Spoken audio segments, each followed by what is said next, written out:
अस्सलामुअलैकुम नाज़रीन, हमारे YouTube चैनल इस्लाम की दुनिया में खुश आमदीद। नाज़रीन, अगर आप सोशल मीडिया को थोड़ा सा भी इस्तेमाल करें तो आपको हर दूसरी वीडियो आखिरुज़्ज़मान हजरत इमाम महदी अलैहिस्सलाम के बारे में मिलेगी, क्योंकि जैसे जैसे वक्त गुजर रहा है वैसे वैसे इमाम आखिरुज़्ज़मान इमाम महदी अलैहिस्सलाम के ज़हूर का वक्त करीब आता जा रहा है। जैसा कि आप सल्लल्लाहु अलैहि वसल्लम की अहादीस में निशानियां बयान की गई हैं, जिनमें से अक्सर पूरी हो चुकी हैं और कुछ पूरी होने के करीब हैं। जैसा कि एक निशानी हाल ही में पूरी हुई है, जिसे हम आज की वीडियो का मौजू बना रहे हैं, जिसमें हम जानेंगे कि ये कौन सी निशानी थी, इस निशानी के पूरे होने के कितनी देर के बाद इमाम महदी अलैहिस्सलाम का ज़हूर होगा और इस निशानी को हदीस में किस तरह बयान किया गया है। वीडियो की तफसील में जाने से पहले हमारे चैनल को सब्सक्राइब कर लीजिए और बेल आइकन को जरूर दबा दीजिएगा, ताकि हमारी आने वाली वीडियोस सबसे पहले आप तक पहुंचती रहें। नाज़रीन, आप सोशल मीडिया पर इमाम महदी अलैहिस्सलाम के मौजू पर जितनी भी वीडियोस देखेंगे, उनमें 80% लोग इस बात पर जोर दे रहे होंगे कि इमाम महदी अलैहिस्सलाम का ज़हूर बिल्कुल करीब आ चुका है। इसकी सबसे बड़ी वजह वो दुमदार सितारा है जो फरवरी 2023 में नमूदार हो चुका है, जिसके बारे में हदीस मुबारका में बयान किया जा चुका है कि हजरत काब रज़ियल्लाहु ताला अन्हु से रवायत है कि इमाम महदी अलैहिस्सलाम के खुरूज से कबल मशरिक से एक सितारा निकलेगा जिसकी चमकती हुई दुम होगी। इस हदीस पाक में बताया गया कि इमाम महदी अलैहिस्सलाम की आमद से कबल मशरिक से एक सितारा नमूदार होगा जिसकी चमक तुम देख रहे होगे। इस हवाले से आपको बताते चलें कि इस साल फरवरी में एक सब्जी माइल दुमदार सितारा कई महीनों से जमीन की तरफ बढ़ रहा था, जो जमीन के सबसे ज्यादा करीब से होकर गुजरा। रॉयटर्स की एक रिपोर्ट के मुताबिक जमीन से 2,64,00,000 मील की दूरी पर यह सितारा जमीन के इतना करीब हुआ कि इसे बआसानी देखा जा रहा था। इसके अलावा इस सितारे की रफ्तार भी बहुत कम थी, जिसकी वजह से लोग उसे एक हफ्ते तक देखते रहे। नाज़रीन, याद रहे कि ये 50,000 साल पहले जमीन के करीब से गुजरा था और नासा के माहिरीन के मुताबिक ये 1 महीने तक जमीन के आसपास रहा। नाज़रीन, वाज़े दुमदार सितारा, जिन्हें माहिर फल्कियात ने डर्टी स्नोबॉल का नाम दे रखा है, बर्फ, धूल और चट्टानों पर मुश्तमिल गोले होते हैं जो आम तौर पर उस बर्फानी मवाद के हल्के से आते हैं जिसे अरट बादल कहा जाता है, जो हमारे निज़ाम शमसी के बैरूनी किनारे पर मौजूद होते हैं। हकीकत में मारूफ दुमदार सितारे 21 बोरिसोव का ताल्लुक हमारे निज़ाम शमसी से बाहर है। दुमदार सितारा चट्टान, बर्फ और धूल के 2 हिस्सों पर मुश्तमिल होते हैं और ज्यादा बर्फ और धूल की पतली और गैसी फिजा में थके हुए होते हैं, जिसे कोमा कहते हैं। दुमदार सितारे सूरज के करीब पहुंचते ही पिघल जाते हैं। शमसी ताबकारी और प्लाज्मे की वजह से उनकी सतह से उड़ने वाली गैस और धूल एक धार बनाती है और वो धुंधली और बाहर की तरफ से दुम की शक्ल इख्तियार कर लेती है। दुमदार सितारा निज़ाम शमसी के अंदर की जानिब घूमते हैं, क्योंकि कशिश शक्ल की मुख्तलिफ कुव्वतें उन्हें औरत बादल से दूर कर देती हैं। जब वो सूरज से खारिज होने वाली हरारत की ज्यादा करीब पहुंचते हैं तो ज्यादा वाज़े दिखाई देने लगते हैं। दुनिया भर की रसदगाहों के जरिए हर साल 1 दर्जन से भी कम दुमदार सितारे दरियाफ्त होते हैं।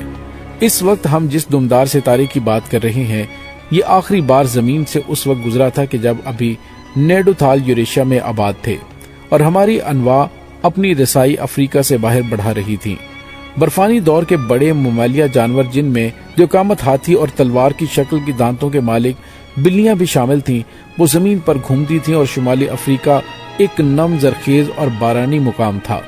कैलिफोर्निया इंस्टीट्यूट ऑफ टेक्नोलॉजी में फिजिक्स के प्रोफेसर के मुताबिक दुमदार सितारा इब्तदाई शमसी निज़ाम के बारे में सुराग फराहम कर सकता है, क्योंकि ये निज़ाम शमसी इब्तदाई मरहले के दौरान तश्कील पाया था।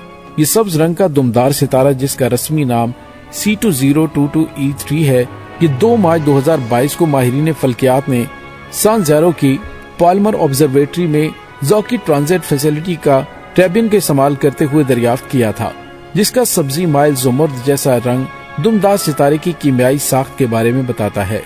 ये दुमदार सितारे के मरकज में वाक़े चमकदार दूधिया बादल में मौजूद कार्बन पर मबनी मॉलिक्यूल्स के दरमियान तसादुम का नतीजा है। रात के वक्त जब आसमान साफ हो, दूरबीन का इस्तेमाल करते हुए दुमदार सितारे को शुमाली आसमान पर देखा गया था, जबकि दस्ती दूरबीन से ये सब्ज रंग की छोटी सी चमकती हुई चीज की तरह नजर आता था। नाज़रीन, अब सवाल पैदा होता है कि क्या ये वही सितारा है जिसका जिक्र हदीस मुबारका में मौजूद है? یا پھر یہ ایک عام ستارہ ہے؟ اس حوالے سے امام جعفر صادق علیہ السلام فرماتے ہیں کہ امام مہدی علیہ السلام کے ظہور سے قبل جو ستارہ نمودار ہوگا وہ ماہ سفر میں ہوگا۔ لہذا ناظرین، اس سے واضح ہوتا ہے کہ یہ ستارہ وہ ستارہ نہیں، کیونکہ یہ ستارہ نمودار ہوا تھا اس وقت رجب کا مہینہ چل رہا تھا، جس سے ثابت ہوتا ہے کہ یہ ستارہ بالکل بھی وہ نہیں تھا جس کا ذکر حدیث مبارکہ میں ہوا۔ بہرحال یہ نشانی پوری ہوئی یا نہیں، مگر بہت سی ایسی نشانیاں جو پوری ہو چکی ہیں، جیسا کہ امام مہدی علیہ السلام کے ظہور کی نشانیوں میں سے ایک نشانی یہ بھی ہے کہ عنقریب آسمان سے خوفناک دھماکے کی آواز آئے گی، اور یہ آواز اس قدر ہولناک ہوگی کہ پوری انسانیت لرز کر رہ جائے گی۔ اور روایات میں ملتا ہے کہ جب تم اس زمانے کو پاؤ تو اگلے زمانے کی اشیاء خوردونوش جمع کر کے اپنے گھر میں قید ہو جاؤ۔ کتاب الفتن میں حضرت خالد مدان سے روایت ہے کہ جب تم مشرق کی طرف آگ کا ستون دیکھو تو کھانے پینے کی چیزیں رکھ لینا، کیونکہ وہ قید اور بھوک کا سال ہوگا۔ اسی طرح کتاب الفتن میں ایک اور روایت بھی ملتی ہے جس کے مطابق عنقریب آسمان سے ایک آگ کا ستون ظاہر ہوگا جو مشرق سے نکلے گا، اور ایک نشانی ہوگی جسے تمام زمین والے دیکھیں گے۔ پس جو شخص اس کو پائے تو وہ اپنے اہل خانہ کے لیے 1 سال کی خوراک تیار کر لیں۔ اس کے علاوہ اسی طرح ایک روایت میں رمضان کا ذکر ہے کہ کسی رمضان میں آسمان سے خوفناک آواز سنائی دے گی جو بڑے فتنوں کی نقیب ہوگی، اور اس کے کچھ ہی عرصے کے بعد امام مہدی علیہ السلام کا ظہور ہوگا۔ ناظرین، اگر لبنان اور شام وغیرہ کے حالات کو دیکھا جائے تو وہاں حالات اس قدر خراب ہو چکے ہیں کہ ہر روز دھماکوں کی آوازیں سنائی دیتی ہیں، اور پوری دنیا اس منظر کو اپنی آنکھوں سے دیکھتی ہے۔ لہٰذا علماء کے مطابق ان حالات کو دیکھتے ہوئے یہ کہنا بالکل غلط نہیں ہوگا کہ امام مہدی علیہ السلام کے ظہور کا وقت ہوا چاہتا ہے۔ اور اس کے علاوہ اگر احادیث پر غور کریں تو مشرق وسطیٰ کے زوال کا آغاز ملک شام سے ہوگا، لیکن شاید عرب حکمران یا یہود و نصارہ کی چال نہ سمجھ سکیں، بے رخی اختیار کریں۔ لیکن وجہ جو بھی ہو، نبی پاک صلی اللہ علیہ وآلہ وسلم کی بتائی ہوئی علامات تو ظاہر ہی ہونی تھی۔ حدیث پاک میں ارشاد ہے کہ رسول اللہ صلی اللہ علیہ وآلہ وسلم نے فرمایا کہ جب اہل شام تباہی اور بربادی کا شکار ہو جائیں تو پھر تم میں کوئی خیر باقی نہ رہے گی۔ لہٰذا اگر ملک شام ایسے ہی برباد ہوتا رہا تو پوری امت مسلمہ کی خیر نہیں۔ ویسے تو 90% ملک شام برباد ہو چکا ہے۔ اب 5 سالہ خون ریزی میں 8 لاکھ بے گناہ بچے، بوڑھے اور عورتیں شہید ہو چکے ہیں۔ لا تعداد دوسرے ملکوں کی سرحدوں پر زندگی کی بھیک مانگتے ہوئے شہید ہو رہے ہیں، اور اتنی تعداد میں لوگ زخمی اور معذور ہو چکے ہیں۔ لہذا ملک شام اب مکمل تباہی کے بعد نزع کی حالت میں ہے۔ اس حدیث مبارکہ کی ایک اور پیشن گوئی کی علامت ظاہر ہو رہی ہے یا ہو چکی ہے، چنانچہ کتاب الفتن میں ہے کہ آخری زمانے میں جب مسلمان ہر طرف سے مغلوب ہو جائیں اور مسلسل جنگیں ہوں اور شام میں بھی عیسائیوں کی حکومت قائم ہو جائے، سعودی عرب، مصر اور ترکی بھی باقی نہ رہیں، یعنی ہر جگہ کفار کے مظالم بڑھ جائیں، تو یہاں تک کہ امت خود بھی آپسی خانہ جنگی کا شکار رہے، اور عرب خلیجی ممالک، سعودی عرب وغیرہ میں بھی مسلمانوں کی باقاعدہ حکومت نہ رہے، خیبر کے نزدیک یہود و نصارہ پہنچ جائیں گے اور اس جگہ تک کہ ان کی حکومت قائم ہو جائے گی۔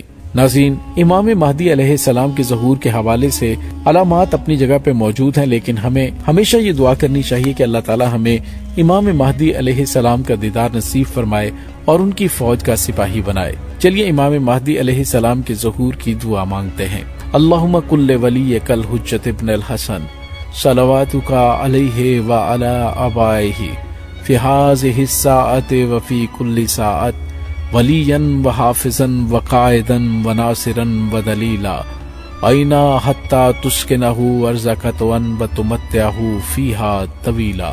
اللہم صلی علی محمد وعلی آل محمد۔